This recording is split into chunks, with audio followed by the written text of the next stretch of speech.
ओम शांती. 11 मे 1983. या मुरलीचं नाव आहे तरुणांसाठी अव्यक्त बापदादांचा संदेश.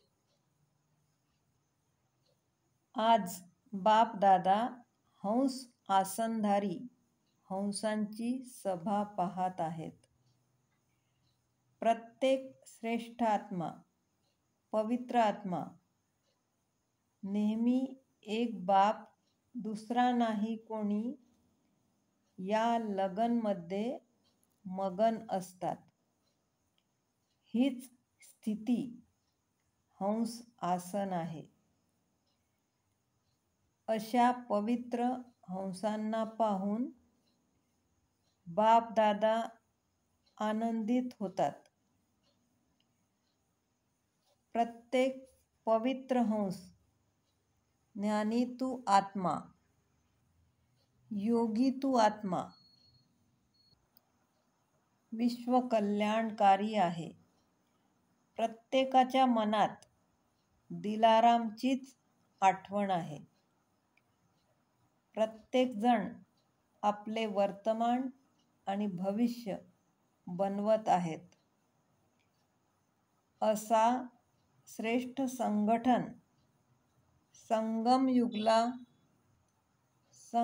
युगाला सोडून कधीही मिळणार नाही. एकच परिवार, एकच लगन आणि एकच लक्ष्य. बापदादांनाही मुलांवर गर्व आहे. एक मुलगा कुलदीपक आहे. विश्व परिवर्तन करण्याला निमित्त आत्मा आहे. प्रत्येक जण चमकणारा सितारा, विश्वाला प्रकाश देणारा आहे. प्रत्येकाच्या भाग्याची रेषा मस्तकावर दिसत आहे. असे श्रेष्ठ संगठन विश्वामध्ये एक मत, एक राज्य, एक धर्माची स्थापना करण्यासाठी दृढ संकल्पधारी आहेत. कुमार असो अगर कुमारी असो, प्रत्येकामध्ये उमंग उत्साह आहे की आपण सगळे सुखशांतीसाठी भटकणाऱ्या आत्म्यांना म्हणजेच आपल्या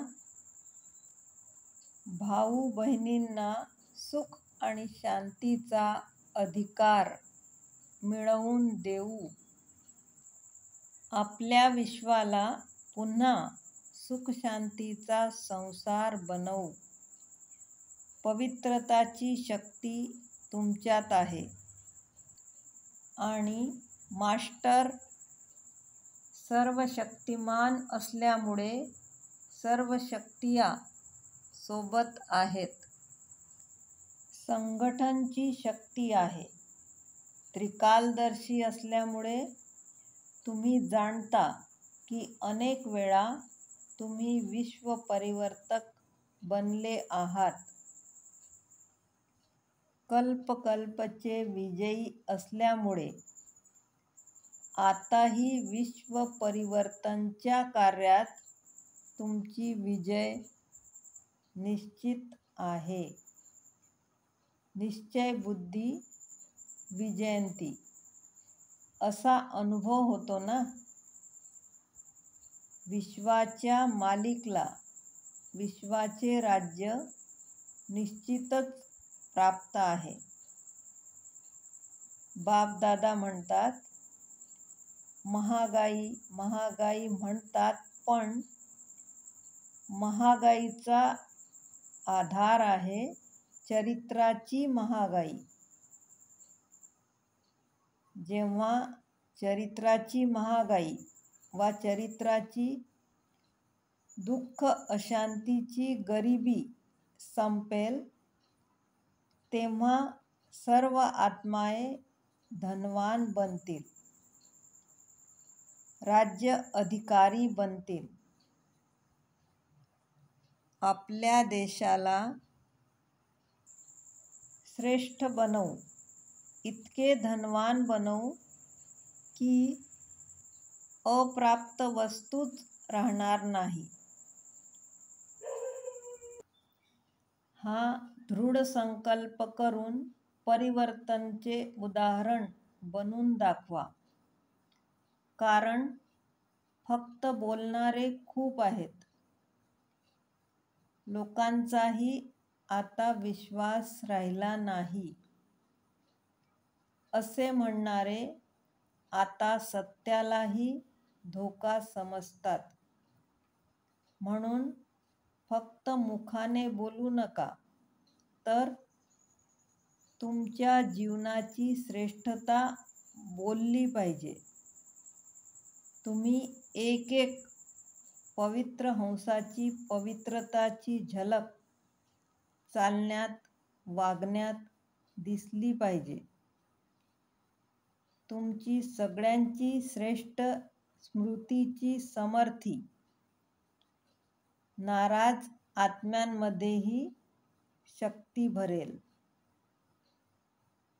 हे सिद्ध करून दाखवा की आम्ही युवा वर्ग आपल्या भारत देशाला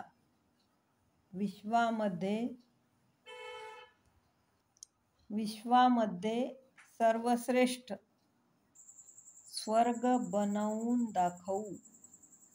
भारतच प्राचीन, अविनाशी, सर्वसंपन्न, सर्वश्रेष्ठ देश आहे.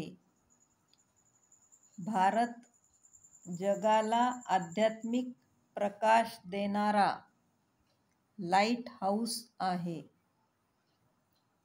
कारण हे श्रेष्ठ कर्तव्य करवणारा स्वतः भगवंत आहे. आपल्या जीवनाने, कर्तव्याने भगवंताचा परिचय करवून द्या.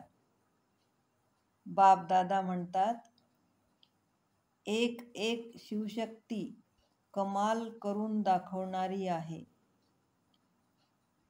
भक्त इतके फळ तुम्हाला अर्पण करतात, त्यांच्या भक्तीचे फळ तर द्या.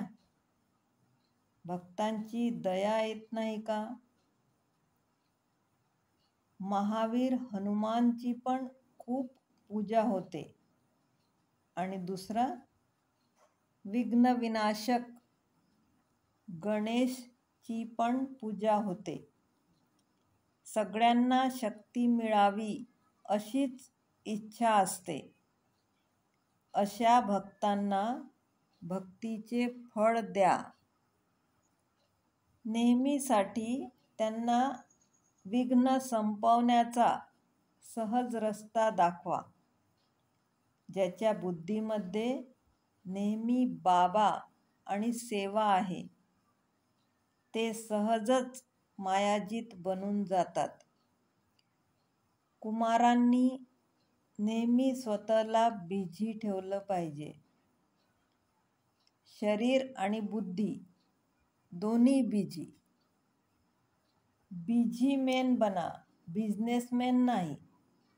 जशी कार्याची दिनचर्या सेट करता, तसे बुद्धीची दिनचर्याही सेट करा.